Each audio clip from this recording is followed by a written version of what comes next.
Chemical changes. Learning intention. I will understand compounds are formed from two or more elements and have different properties from the elements.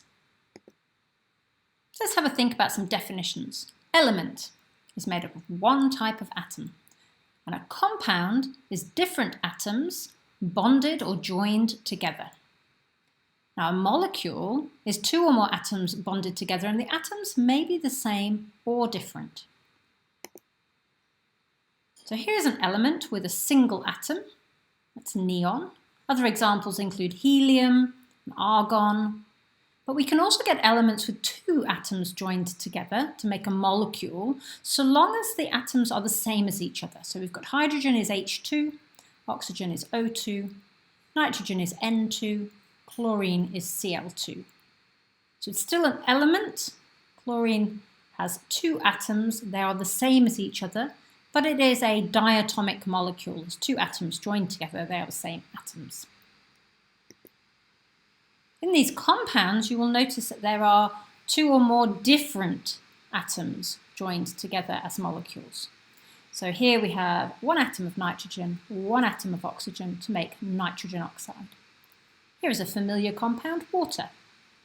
H2O, so two hydrogen atoms, one oxygen atom. Here is another familiar molecule, carbon dioxide, CO2, so one carbon atom chemically bonded to two oxygen atoms. Now, a mixture will contain more than one type of particle, but they're not joined together in any chemically bonded way. And you'll see here, air is a good example of a mixture. It's got two main types of gas in it, nitrogen and oxygen. Now, nitrogen is an element. There are two atoms that are the same as each other, and oxygen is an element with two atoms that are the same as each other. But air as a total is a mixture. It's got nitrogen molecules and oxygen molecules mixed together. So we can have atoms in an element, molecules in an element, molecules in a compound, and a mixture.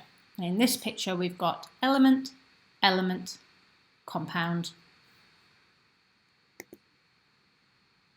So properties, remember, are the features of a substance and could include size or colour or state.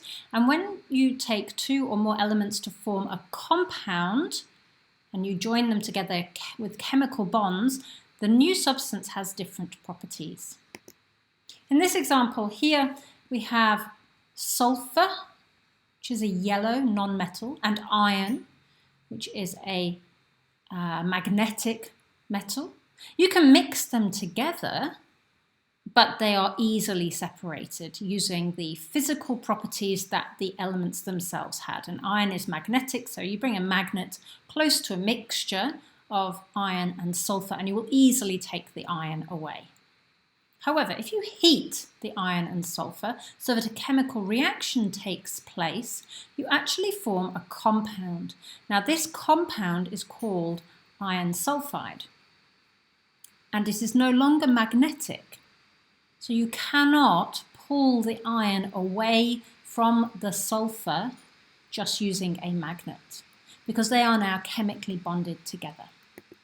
So here is a summary of that. You've got black magnetic iron as an element and yellow sulfur. Mixing them together, you maintain those separate properties, but as soon as you form a compound, you have lost the properties of the elements, and it has become a new substance with new properties.